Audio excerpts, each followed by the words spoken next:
Everyone, DVS ম্যাডামের ক্লাসে তোমাদের সকলকে স্বাগতম। আমি ডিভিএস ম্যাডাম। সবার আগে চ্যানেলটা সাবস্ক্রাইবের পর প্রত্যেকে নোটিফিকেশন অন রাখবে, যাতে যখন যখন ভিডিও আপলোড হোক তোমাদের কাছে পৌঁছে যায়।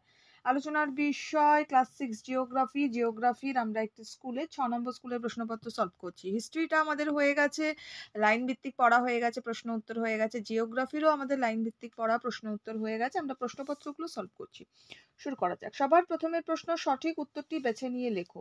সূর্যের সবচেয়ে কাছের গ্রহ কোনটি? মঙ্গল, বুধ, পৃথিবী, শুক্র। কোনটা কাছের গ্রহ? না, বুধ হচ্ছে কাছের গ্রহ। ওকে, নেক্সট পরের প্রশ্নে আমরা চলে যাব। পরের প্রশ্ন আমাদের বলেছে পৃথিবীর পরিধি প্রায় 40,000 কিমি, নাকি 45,000 কিমি, নাকি 50,000 কিমি, নাকি 60,000 কিমি। তাহলে এটা আমরা করব হচ্ছে 40,000 কিমি। নেক্সট পরেরটা বলেছে ভারতের প্রমাণ দ্রাঘিমার মান 88 ডিগ্রি 30 মিনিট পূর্ব, 82 ডিগ্রি 30 মিনিট পূর্ব, 84 ডিগ্রি 30 মিনিট পূর্ব, নাকি 81 ডিগ্রি 30 মিনিট পূর্ব। এটা হবে হচ্ছে 82 ডিগ্রি 30 মিনিট পূর্ব। তো আমরা 82 ডিগ্রি 30 মিনিট পূর্ব করব। হলো, পরের প্রশ্নে আমরা চলে যাব। পরের প্রশ্ন আমাদের বলেছে নেক্সট, ভারতের জাতীয় রাজধানী হলো মুম্বাই, কলকাতা, চেন্নাই, নাকি নিউ দিল্লি। তাহলে আমাদের ভারতের রাজধানী আমরা সবাই জানি নিউ দিল্লি, সো আমরা নিউ দিল্লি করব। নেক্সট পরের প্রশ্ন বলেছে হিমালয় কথার অর্থ হলো বরফের গুহা, বরফের ছাদ, নাকি বরফের গৃহ। হিমালয়ের কথা অর্থ হচ্ছে বরফের গৃহ। এখানে কিছু একটা ছিল, টিলাফিলা বোধহয় ছিল, যাই হোক গৃহই হবে, আনসার হবে গৃহ। নেক্সট পরের প্রশ্ন আমরা চলে যাব। পরের প্রশ্ন বলেছে নিচের প্রশ্নগুলির এক কথায় উত্তর দাও।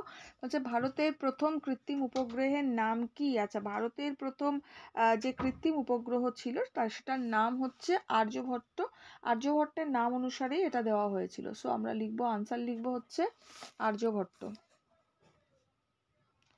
আর্যভট্ট, ঠিক আছে। নেক্সট পরেরটা, পশ্চিমবঙ্গের মাঝখান বরাবর কোন কাল্পনিক রেখা বিস্তৃত আছে? আচ্ছা, পশ্চিমবঙ্গের মাঝ বরাবর বিস্তৃত আছে হচ্ছে নিরক্ষরেখা। আনসার ইজ নিরক্ষরেখা, ঠিক আছে। নেক্সট প্রশ্ন, ভারতের সবচেয়ে জনবিরল রাজ্যের নাম কি? উত্তর আমরা লিখব সিকিম হচ্ছে ভারতের সবচেয়ে জনবিরল রাজ্য। সিকিম, ওকে। নেক্সট, ভারত নেপাল সীমান্তে অবস্থিত পর্বতশৃঙ্গের নাম কি? ভারত নেপাল সীমান্তে অবস্থিত পর্বতশৃঙ্গ হচ্ছে কাঞ্চনজঙ্ঘা।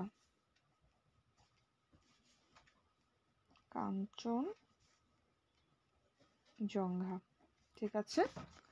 নেক্সট, তাহলে আগের আনসারটা কিন্তু সিকিম, এটা লিখেছি, আর এটা হচ্ছে আনসার কাঞ্চনজঙ্ঘা। নেক্সট পরের প্রশ্নে চলে যাব। নিচের যে কোনো একটা প্রশ্নের উত্তর দাও। সবার প্রথমের প্রশ্ন দিয়েছে দুন কি? আচ্ছা, দুন কি এটা আমরা আমাদের পাঠ্য বইতেই পেয়ে যাব। দেখো, পাঠ্য বইয়ের এদিকটা পাবো, দুন না,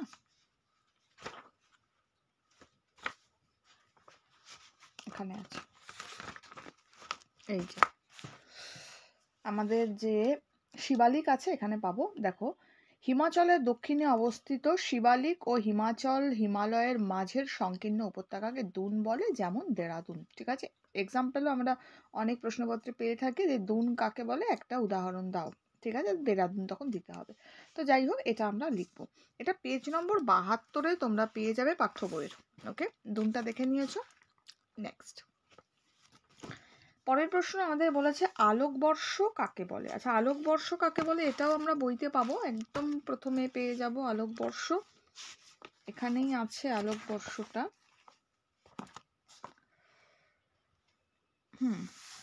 দেখো, আলোকবর্ষ এই যে কি বলছে, দেখো এইখান থেকে আমরা কিন্তু এই জিনিসটাকে পাবো। আলোকবর্ষটা অ্যাকচুয়ালি একটা একক হয়, তা আমরা এটা বলতে পারি। দেখো, এই যে বায়ুশূন্য অবস্থায় আলোর গতিবেগ 1 সেকেন্ডে প্রায় 3 লক্ষ কিমি। এই গতিবেগ 1 বছরে আলো যতটা দূরত্ব পায় তা হলো 1 আলোকবর্ষ। তো এই আলোকবর্ষ এককে পরিমাণ করেন, ঠিক আছে? মানে কে করেছিলেন? জ্যোতির্বিজ্ঞানীরা, ঠিক আছে? দূরত্বকে আলোকবর্ষ এককে পরিমাপ করেছিলেন। তাহলে দূরত্বটা মাপা হয় কিসের? এটা আলোকবর্ষ এককে। তাহলে আমি যদি একটু গুছিয়ে তোমাদের একটা লিখে দিই, আলোকবর্ষটা আমি একটু লিখে দিচ্ছি গুছিয়ে। এখান থেকে চাইলে বইয়েরটাও তোমরা ওই জায়গাটা পড়ে নিজেদের মতো লিখতে পারো, বা আমি যেটা লিখে দিচ্ছি সেটাও তোমরা লিখতে পারো। আমরা লিখতে পারি, আমি এখান থেকে শুরু করব, নাহলে আনসারটা কমপ্লিট হবে না। লিখব মহাশূন্যে অতি বিশাল দূরত্ব মাপার একক হলো আলোকবর্ষ। আলোকবর্ষ কি বললাম? মহাশূন্যে অতি বিশাল দূরত্ব মাপার একক হচ্ছে আলোকবর্ষ। এবার আমরা কি লিখব না, আমরা লিখতে পারি আলোর গতিবেগ 1 সেকেন্ডে প্রায় 3 লক্ষ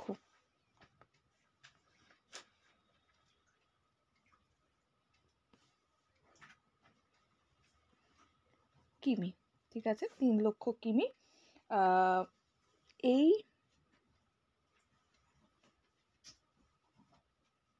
গতিবেগে 1 বছরে আলো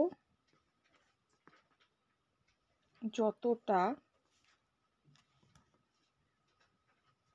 দূরত্ব পার করে তা হলো 1 আলোকবর্ষ, ঠিক আছে? যেমন ধরো আমি বলতে পারি যে সূর্যের পর পৃথিবীর সবচেয়ে কাছের নক্ষত্র হচ্ছে প্রক্সিমা সেন্টাউরি, যেটা দূরত্ব কত না 4.2 আলোকবর্ষ, ঠিক আছে? মনে থাকবে। তাহলে আমরা কিভাবে লিখতে পারি, আমি এক্সাম্পল জাস্ট তোমাদের বলে দিলাম নামটা জানার জন্য, যে সূর্যের পরে আমাদের পৃথিবীর সবচেয়ে কাছের নক্ষত্র প্রক্সিমা সেন্টাউরি, যার দূরত্ব 4.2 আলোকবর্ষ। তো ওটা আমি এক্সাম্পল, তোমাদের যদি বলে একটা এক্সাম্পল দাও তখন দিতে পারবে। তো যাই হোক, আমি কি লিখবো? মহাশূন্যের অতি বিশাল দূরত্ব মাপার একক হলো আলোকবর্ষ। আলোর গতিবেগ 1 সেকেন্ডে প্রায় 3 লক্ষ কিমি।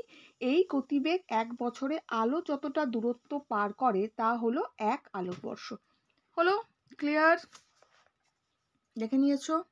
নেক্সট পরের প্রশ্নে যাব। পরের প্রশ্ন আমাদের বলেছে কক্ষপথ কি।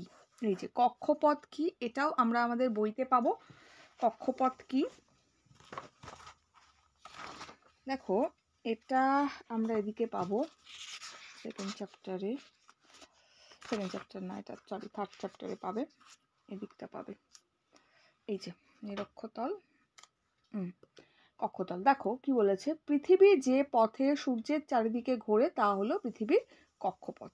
ওকে, তাহলে আমাদের কক্ষপথ বলেছে, কক্ষপথ লিখবো। কক্ষতল বললে নিচেই কক্ষতল আছে, কক্ষপথ চেয়েছে, তাহলে পৃথিবী যে পথে সূর্যের চারিদিকে ঘোরে সেটা হলো পৃথিবীর কক্ষপথ। হলো?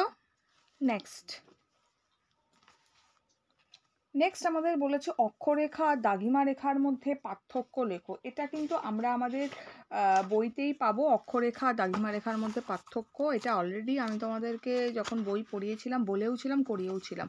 দেখো এটা কি আছে, অক্ষরেখা একদিকে রয়েছে, দাগিমা রেখা রয়েছে। এইটা করবে আকার, দেখো আকার লিখে পূর্ণবৃত্ত, অর্ধবৃত্ত, সংখ্যা দেওয়া আছে, তারপরে কোন দিক থেকে কোন দিকে বিস্তৃত, পরস্পরের সম্পর্ক, এইগুলো দেওয়া আছে। এই পয়েন্টগুলো তুলে দেবে তাহলেই হবে। এখানটা লেখা আছে পৃথিবীর উত্তর থেকে দক্ষিণে, এটা পৃথিবীর পূর্ব থেকে পশ্চিমে, ঠিক আছে?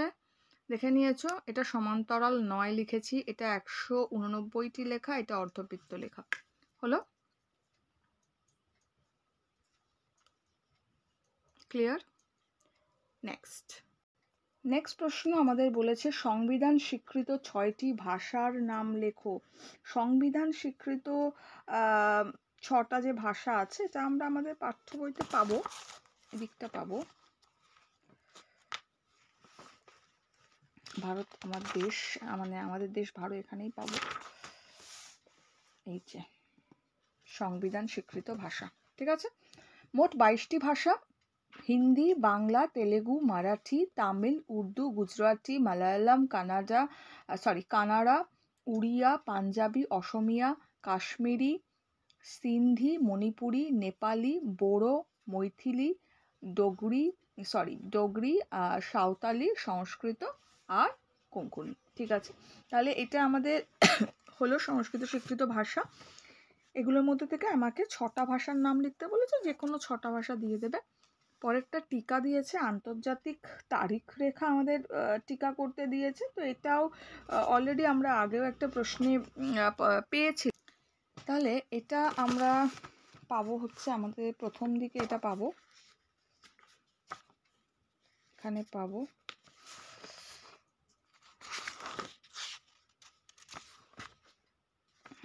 এই চ্যাপ্টারে পাবো,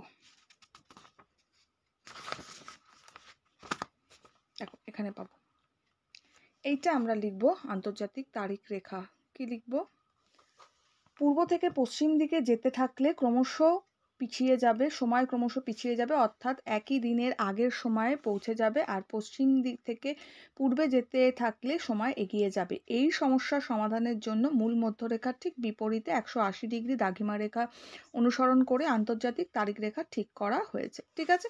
এই জায়গাটা পুরো লিখতে হবে। 3 নম্বরের প্রশ্ন যেহেতু আছে, অনেকটাই আমাদের লিখতে লাগবে, তো এটা লিখবে। এখান থেকেও শুরু করতে পারো, চাইলে এই জায়গা এতটা না লিখে, এই আগের লাইন না লিখে এখান থেকেও শুরু করতে পারো, যে মূল মধ্যরেখা ঠিক বিপরীতে 180 ডিগ্রি দ্রাঘিমা রেখা অনুসারে আন্তর্জাতিক তারিখ রেখা ঠিক করা হয়েছে। এবার এতটা দেবে, ঠিক আছে, এতটা পর্যন্ত দেবে। হলো, এটা পেজ নম্বর 28-এ পেয়ে যাবে আন্তর্জাতিক তারিখ রেখাটা। নেক্সট পরের প্রশ্ন আমাদের বলেছে নিচের যে কোনো একটি প্রশ্নের উত্তর দাও। বলছে উপদ্বীপীয় মালভূমি অঞ্চলে ভূপ্রকৃতিক বৈশিষ্ট্য লেখার জন্য। তাহলে উপদ্বীপীয় মালভূমি অঞ্চলে ভূপ্রকৃতিক বৈশিষ্ট্য পেজে পাবো আমরা, এটা পিছনের দিকে পাবো আমরা, এটা না তো মাটিতে চলে এলাম। উপকূলীয়, এই যে উপদ্বীপীয় মালভূমির ভূপ্রাকৃতিক বৈচিত্র্য যেটা আছে, এই জায়গাটা ভালো করে দেবে। উত্তরে কি আছে, পূর্বে কি আছে, পশ্চিমে কি আছে, এটা ভালো করে একটু দিয়ে দেবে, ঠিক আছে। নেক্সট, এটা পেজ নম্বর 75-এ। নেক্সট লাস্ট একটা প্রশ্ন আছে, গঙ্গা নদীর গতিপথ। গঙ্গা নদীর গতিপথটাও এখানে পেয়ে যাবে। গঙ্গা নদীর গতিপথ, এখানে যে গঙ্গা নদীর গতিপথ দেখতে পাচ্ছ, এখানটা যেটা রয়েছে গতিপথ কি আছে না আছে, এই জায়গাটা একটু ভালো করে পড়ে তুলে দেবে, ওকে। এছাড়াও এই প্রশ্নটা আমি লিখিয়ে দেবো তোমাদের, বড় প্রশ্ন যখন আপলোড হবে। অলরেডি আমি তোমাদের এই প্রশ্ন আপলোড দিয়েছি, বড় প্রশ্ন পুরো লাইন ভিত্তিক, তোমার লাইন ভিত্তিক বলছি আমি, তোমাদের চ্যাপ্টার ভিত্তিক আমি আলোচনা করেছি, আপলোডও দিয়েছি, সেগুলো দেখে নিও। এছাড়া সকল বড় প্রশ্ন নিয়ে একটা ভিডিও আসবে, সেটাকে ফলো করো। এখনের জন্য এটুকু, বন্ধুদের সঙ্গে শেয়ার করো, লাইক করো, খুব ভালো থাকো।